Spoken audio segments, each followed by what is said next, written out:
डरपोक प्रधानमंत्री जो बोलने से कतराता हो, जो प्रेस के सामने आने से कतराता हो, 9 साल के बीच में एक बार भी प्रेस का सामना नहीं किए हैं। वे जनता को जवाब देना होता है, लेकिन ये प्रधानमंत्री जनता को जवाब देने में क्यों हिचकते हैं? जब कोई रास्ता नहीं रह गया विपक्ष के पास में प्रधानमंत्री का मुख खुलवाने के लिए, तो एक ही यही रास्ता बचा था। ये लोकतंत्र का सबसे बड़ा हथियार अविश्वास प्रस्ताव। गौरव गोगोई ने, जो कांग्रेस का सांसद है, उन्होंने अविश्वास प्रस्ताव वापस करके 20 मिनट पर पेश किए हैं, जिसको लोकसभा अध्यक्ष ओम बिरला साहब ने स्वीकार करते हुए, उस दिन तो प्रधानमंत्री को मुख आकर के खोलना ही होगा। इतनी कमजोरियां थी ये डबल इंजन की मणिपुर की सरकार में, इतनी बड़ी त्रासदी, और जिस पर आप मुंह खोलने को तैयार नहीं है सदन में। आज जो विदेशी अर्थ पर उंगली उठाना शुरू कर दिया है कि यह एक जो वहां की मणिपुर की जो घटना है,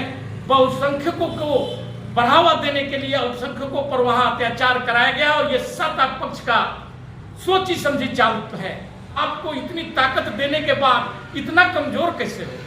क्या आप में अपने पूर्वजों का ही ये ने भरा हुआ है, जिन्होंने ईस्ट इंडिया कंपनी का साथ दिया था, अंग्रेजों का साथ दे करके, और स्वतंत्रता सेनानियों को विरोध में लड़ाई लड़ रहे थे? उन्हीं का डीएनए आपके भी अंदर समा गया है क्या, कि जो आप देश के सामने मणिपुर घटना का वर्णन नहीं करना चाहते हैं, सदन में आप आना नहीं चाहते हैं, जिसका विरोध आपका पूरा देश कर रहा है, विपक्ष कर रहा है। अविश्वास प्रस्ताव तब लाया जाता है जब शासन निरंकुश हो जाता है, तानाशाह हो जाता है, और जनता की बात नहीं सुनता है, जनता की तरफ ध्यान नहीं देता है, जनता के काम नहीं करता है।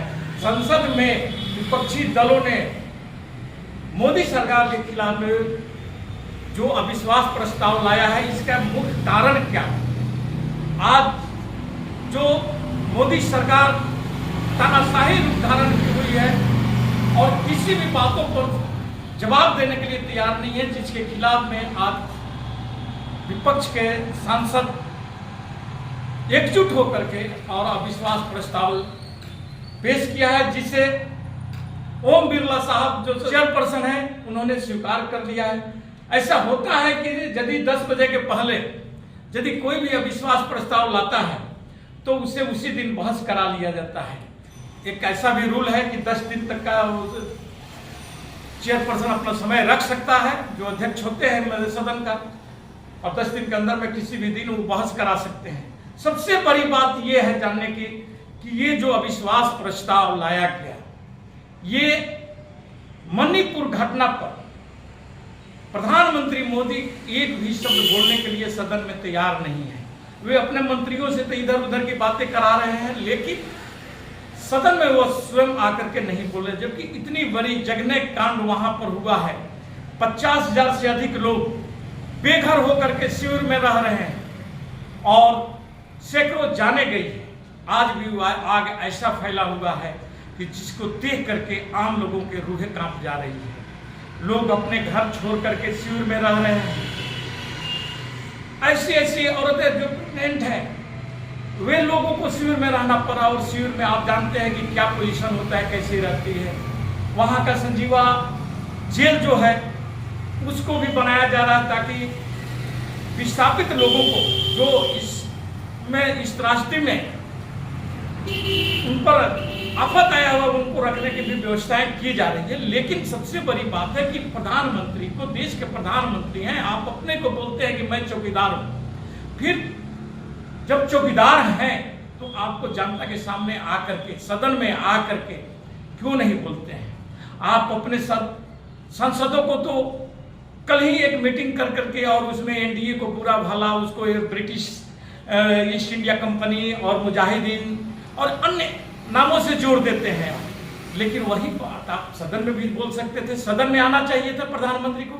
लेकिन आज तक ऐसा डरपोक प्रधानमंत्री जो बोलने से कतराता हो, जो प्रेस के सामने आने से कतराता हो, बड़ी बड़ी भाषणें तो जरूर दे देते हैं, भाषणवीर जरूर बनते हैं, लेकिन आज 9 साल के बीच में दूसरी टर्म्स है इनका प्रधानमंत्री का, लेकिन एक बार भी प्रेस का सामना नहीं किए हैं।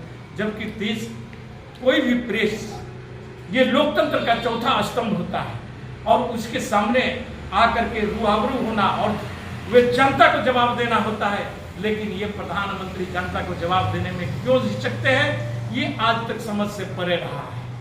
सबसे बड़ी बात ये है कि ये लोग दोस्तों, ये जो अविश्वास प्रस्ताव लाने का कारण क्या हुआ है, इसका विस्तृत बात ये है कि इसके पहले भी प्रधानमंत्री जी पर 2018 में अविश्वास प्रस्ताव लाया गया था, जिस समय विपक्ष के द्वारा ही, उस समय भी 325 वोट इनको मिला था प्रधानमंत्री को और 126 वोट मिला था विपक्ष को, और इनकी सरकार बच गई थी। यदि ये अविश्वास प्रस्ताव आता है और ये अपनी बहुमत नहीं जुगाड़ पाते हैं तो इनकी सरकार गिरना तय है। लेकिन शायद ऐसा नहीं होगा, क्योंकि इनको 329 सांसदों का बहुमत प्राप्त है और वे इनके पक्ष में मतदान करेंगे। लेकिन सबसे ज्यादा जब कोई रास्ता नहीं रह गया विपक्ष के पास में प्रधानमंत्री का मुख खुलवाने के लिए, तो एक ही यही रास्ता बचा था, ये लोकतंत्र का सबसे बड़ा हथियार अविश्वास प्रस्ताव, जिसका सिस्टम भी है कि कम से कम 50 संसद का स्वीकृति हस्ताक्षर होना जरूरी है।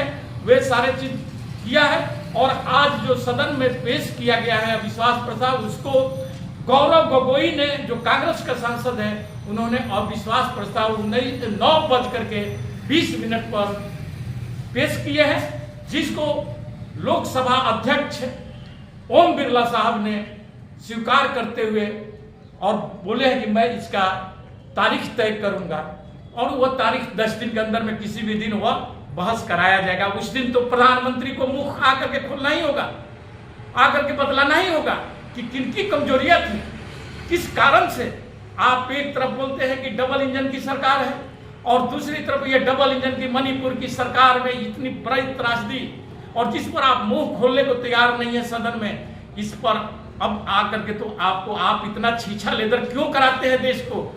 आज जो विदेशी लोग भी है भारत पर उंगली उठाना शुरू कर दिया है कि यह एक जो वहां की मणिपुर की जो घटना है, बहुसंख्यकों को बढ़ावा देने के लिए अल्पसंख्यकों पर वहां अत्याचार कराया गया और ये सत्ता पक्ष का सोची समझी चाल है।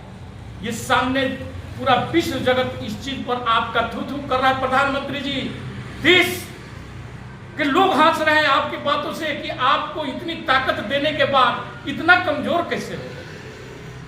क्या आप में आज भी अपने पूर्वजों का ही डीएनए भरा हुआ है?